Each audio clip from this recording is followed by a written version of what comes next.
Breaking news. తుంగభద్రకు గండం గడిచింది. Tungabhadra 19వ gate కొట్టుకుపోయింది. ఆ గేటు స్థానంలో తాత్కాలిక గేటును అమర్చడానికి అధికారులు శతవిధాల ప్రయత్నాలు చేశారు, నిపుణులు ప్రయత్నాలు చేశారు. ఆంధ్రప్రదేశ్ నుంచి కూడా మంత్రుల బృందం అక్కడికి వెళ్ళింది. ఆంధ్రప్రదేశ్ నుంచి ముఖ్యమంత్రి ఆదేశాలతో నిపుణుల బృందం కూడా అక్కడికి వెళ్ళింది. గేటును తాత్కాలిక గేటును ఏర్పాటు చేయడానికి శతవిధాల ప్రయత్నాలు చేశారు. ఒకసారి మనం గేటు కొట్టుకుపోయిన దృశ్యాలు కూడా ఆర్టీవీ స్క్రీన్ పైన చూడొచ్చు. చైన్ లింక్ తెగిపోవడంతో, ఇన్ఫ్లో ఎక్కువై చైన్ లింక్ తెగిపోవడంతో ఆ గేటు కొట్టుకుపోయింది. అప్పటి నుంచి రోజు కొన్ని వేల క్యూసెక్కుల నీరు దిగువకు వెళ్ళిపోయింది. తాత్కాలిక గేటును ఏర్పాటు చేయడానికి అటు కర్ణాటక ఇటు ఆంధ్రప్రదేశ్ అధికారులు శతవిధాల ప్రయత్నాలు చేశారు. ఇప్పుడు ఆ గేటును ఏర్పాటు చేశారు. 19వ గేటు స్థానంలో తాత్కాలిక గేటును విజయవంతంగా ఏర్పాటు చేయగలిగారు. స్టాప్ లాక్ గేట్ ఏర్పాటుతో నీటి వృధాకు అడ్డుకట్టపడింది. అర్ధరాత్రి 10వ తారీఖున అర్ధరాత్రి ఈ గేటు వరదలో కొట్టుకుపోయింది. వృధాగా పోతున్న నీటిని కట్టడి చేయడానికి రంగంలోకి దిగింది retired chief engineer Kannayya team. వరద ప్రవాహంలోనే స్టాప్ లాక్ గేట్ని ఏర్పాటు చేశారు. ఇప్పుడు అక్కడ స్టాప్ లాక్ గేట్ని ఏర్పాటు చేయడంతో నీటి ప్రవాహం, వృధాగా పోతున్న నీటి ప్రవాహానికి అడ్డుకట్టపడింది. ఆ దృశ్యాలు మీరు ఆర్టీవీ స్క్రీన్ పైన చూడొచ్చు. మా ప్రతినిధి హుస్సేన్ పూర్తి సమాచారం అందించడానికి సిద్ధంగా ఉన్నారు.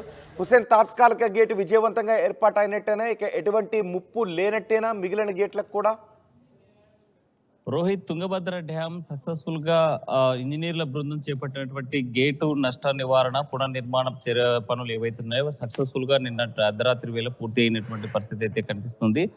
ఈ నెల 10వ తేదీ అర్ధరాత్రి వేళ ఒకసారిగా 19వ గేటు లిఫ్ట్ చేసేటువంటి సమయంలో చైన్ లింక్ తెగిపోయి ఆ గేటు తుంగభద్ర డ్యామ్ 19వ గేటు నీటి వరద ప్రవాహంలో కొట్టుకుపోయినటువంటి పరిస్థితి ఉంది. అయితే ఒక్కసారిగా లక్షలాది క్యూసెక్కుల నీరు దిగువకు వెళ్ళిపోవడంతో పాటు దీనిపైన 19వ గేట్ మీద ఒత్తిడి పడకుండా ఉండేందుకు పక్కనే ఉన్నటువంటి 32 గేట్లు కూడా ఓపెన్ చేసి దిగువకి ప్రతిరోజు లక్ష క్యూసెక్కుల నీరు దిగువకు విడుదల చేశారు. ఇప్పటికే 30 టీఎంసీల నీరు దిగువ ప్రాంతానికి వరద ప్రవాహంలో కొట్టుకుపోయినటువంటి పరిస్థితి అయింది. అయితే ముందుగా అంచనాల ప్రకారం ఆ గేటు పునర్నిర్మాణం చేయాలి అంటే తప్పనిసరిగా 1633 అడుగులు ఉన్నటువంటి ఆ డ్యామ్ ఎత్తు కనీసం 1621 అడుగులకు దిగువకు రావాల్సినటువంటి అవసరం ఉంది. ఈ నేపథ్యంలో 60 టీఎంసీల నీరు వృధాగా డ్యామ్ నుంచి వెళ్ళిపోతే తప్ప పునర్నిర్మాణ పనులు చేపట్టాలేమని ముందుగా అక్కడ ఉన్నటువంటి ఇంజనీర్స్ బృందం కూడా భావించింది. అయితే ఈ నేపథ్యంలోనే సవాల్గా తీసుకున్నారు. ఎటువంటి పరిస్థితుల్లో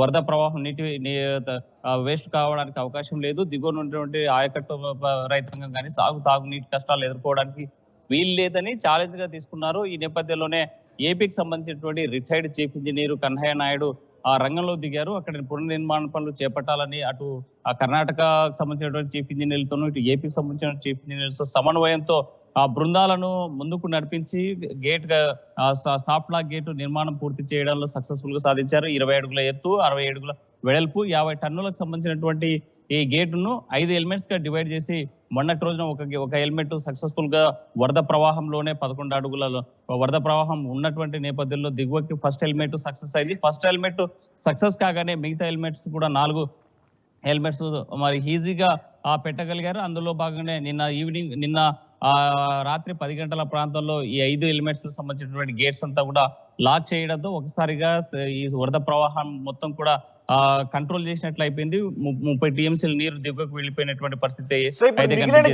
ఎటువంటి ముప్పు లేనట్టేనా? అలాగే ఈ తాత్కాలిక గేట్ ఏర్పాటు చేయడంలో ఆంధ్రప్రదేశ్ నుంచి కూడా ఎవరైనా అధికారులు, నిపుణులు పాల్గొన్నారు ఇందులో?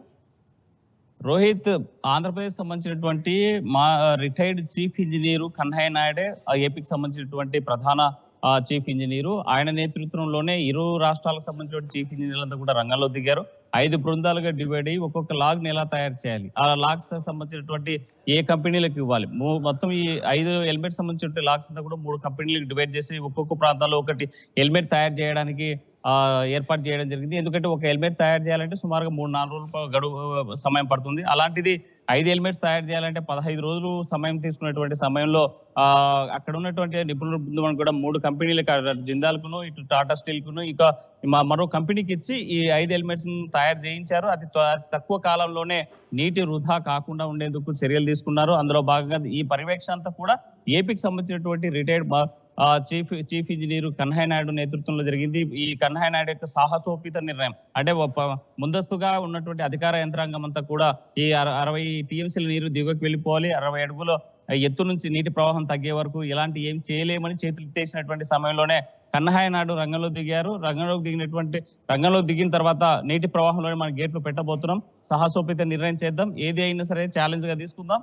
ఆ నేపథ్యంలోనే గేట్ల నిర్మాణాన్ని చేపడుతున్న నేపథ్యంలో మొదటి రోజు కొంత అవాంతరాలు ఎదురైనప్పటికీ రెండవ రోజు సక్సెస్ఫుల్ గా మొదటి ఎలిమెంట్ పెట్టిన తర్వాత ఇక గేటు రెడీ చేసినట్టే, సాఫ్ట్ లాక్ గేట్ ఏర్పాటు చేసినట్లనే ఆనందోత్సవంలో ఒకసారిగా మిఠాయిలు పంచుకున్నటువంటి పరిస్థితి కూడా కనిపించింది. అయితే 5 ఎలిమెంట్స్ కూడా చాలా సక్సెస్ఫుల్ గా ఈ గేట్లను ఏర్పాటు చేయడంతో విజయవంతం సాధించారు చీఫ్ ఇంజనీర్స్ బృందం అంతా కూడా. ఒకసారిగా ఆనందోత్సవాలతో పాటు అక్కడ ఉన్నటువంటి ఆ గేటు పైన అక్కడే శాల్వాలు కప్పుకొని కేకులు పంచుకొని తన యొక్క ఇంజనీర్ల యొక్క ఆనందానికి అవధులు లేకుండా పోయింది. అయితే దీంతో ఇటు 3 రాష్ట్రాలకు సంబంధించినటువంటి రైతాంగం, ఏపీకి అటు తెలంగాణ, ఇటు తెలంగాణకు సంబంధించిన రైతాంగానికి కూడా పూర్తి స్థాయిలో ఆనందం వ్యక్తం చేస్తున్నారు. ఎందుకంటే సాగునీటి కష్టాలు నిత్యం రాయలసీమ ప్రాంతంలో ఉన్నటువంటి రెండు జిల్లాలు, అటు కర్నూలు జిల్లా, ఇటు అనంతపురం జిల్లాకు సంబంధించినటువంటి రైతాంగం ఎప్పుడు కూడా ప్రతి ఏడాది కరువుతో పశ్చిమ ప్రాంతాలు మొత్తం వలసపోయేటువంటి పరిస్థితి ఉంది. పశ్చిమ ప్రాంతానికి వరద ప్రదాయానికి ఉన్నటువంటి తుంగభద్ర నీరే ఈరోజు తాగునీరు అందించే అవకాశం ఉండేది. అయితే ఈ సాహసోపేత నిర్ణయం తీసుకున్న వల్లే ఎగువ ప్రాంతం వచ్చేటువంటి వరద ప్రవాహాన్ని ఆపగలిగారు. 30 టీఎంసీల నీరుని వృధా కాకుండా నిలువరించడంలో ఇంజనీర్ల బృందం సక్సెస్ అయింది. ఇంజనీర్ల బృందానికి ఆర్టీవీ ద్వారా హ్యాట్స్ ఆఫ్ చెప్పవచ్చు. ఎందుకంటే దిగువ ప్రాంతాల్లో ఉన్న ఆధారపడినటువంటి రైతాంగం అంతా కూడా కన్నీటి పర్యంతమైనటువంటి పరిస్థితి కనిపించింది. ఈ ఏడాది పంటలు పండేటువంటి పరిస్థితి లేదనిపించింది.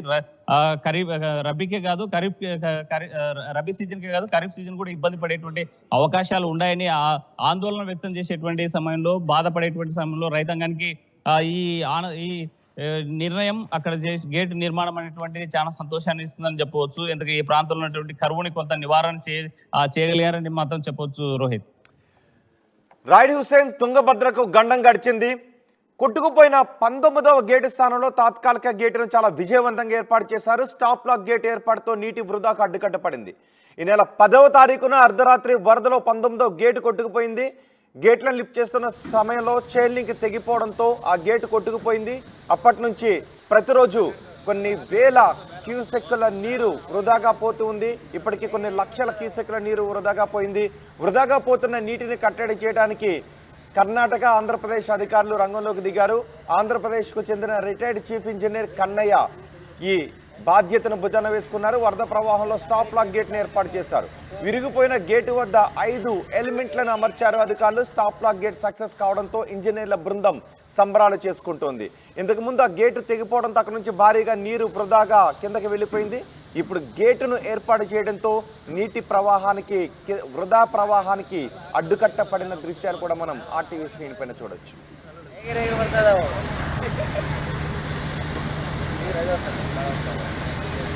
ವಾಟ್ಸಪ್ನಲ್ಲಿ ಆ್ಯಕ್ಷನ್ನಲ್ಲಿ ಏನೇನು ಮಾಡಬೇಕು ಅವ್ರಿಗೆ ಹೇಳಿ 4 ಬೆಳಿಗ್ಗೆ 4 design ಕಳಿಸ್ಬಿಟ್ಟಿವಿ.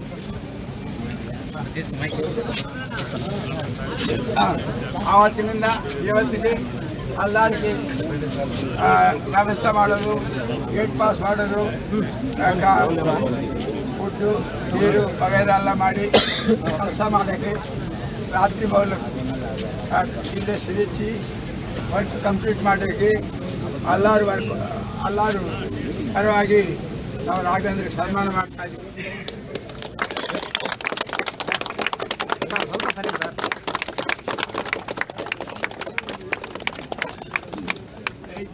I again learned actually practically what they are doing and also practically how we are doing actually this one. I think with this I got very good confidence. Even our CW people in Delhi they are telling only 4 this one feet will get we can wear. Now actually we learned 11 feet. Indirectly we are saving actually more than 600 crores. But in terms of water actually, not in terms of crop. You know actually if aloo is growing is different and from aloo again chips is different. Like that, just I am telling how to that level also. Really speaking, not only the Delhi people and here also from Karnataka, our Kulkarni sir, I was actually backbone to us, and experienced sir is there. That's why I got confidence. Okay, no problem. Even Delhi people is restricting to 4 feet of water, but sir is there. Okay, we'll go ahead with 11 feet of water. Finally, we succeeded, and also even in TVs and papers it is coming. It is great work done by Tungabhadra people. Always Tungabhadra dam, Tungabhadra board is something different when compared to other boards.